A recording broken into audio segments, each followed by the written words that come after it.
Тетовци повторно се без вода за пиење веќе неколку дена. Дефект на водоводната мрежа драстично го намали протокот во градските резервоари. Јавното комунално предпријатие воведе 7-часовни рестрикции во 2 наврати, и тоа од 1 до 5 часот во текот на ноќта и од 13 до 16 преку денот. Оттаму велат дека овој потек е со цел еднакво обслужување во критичните делови на градот, но дел од граѓаните се жалат дека речиси по цел ден немаат вода.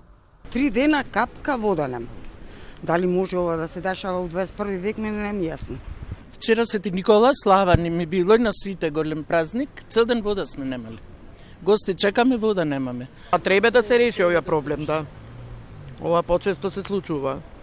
Ми полнимо резерва да имамо и за така. Па се снаѓам со шишиња полнимо од надвори. ЈКП Тетово дефектот на водоводната мрежа Лешница го детектирала минатиот четврток на место викано Студена река. Во текот на викендот била направена патека за достава на опрема која била однесена денес и се очекува поправката да се изврши во наредните 2 дена. Раководителот на водовод и канализација Љулзим Шаќири вели дека овој водоснабдителен систем е ризичен бидејќи поминува низ тешко достапни предели.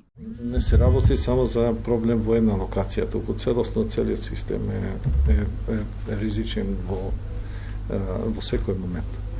Значи, ако речеме дека во оваа локација немаме ризик, ја искрено ви кажувам, после ова што не се случи во овој предел овдека, ја ти речам дека целиот водоснабдителен систем Лешнички до филтер станица е во ризик за да не направи тоа што ни го прави сега. Токму на Лешничкиот водоснабдителен систем оваа година имаше неколку сериозни дефекти, поради кои градот со денови имаше намален доток на вода за пиење и рестрикции. Дали сегашната локална власт има планови за долгорочно решение на овој проблем, одговор не добивме.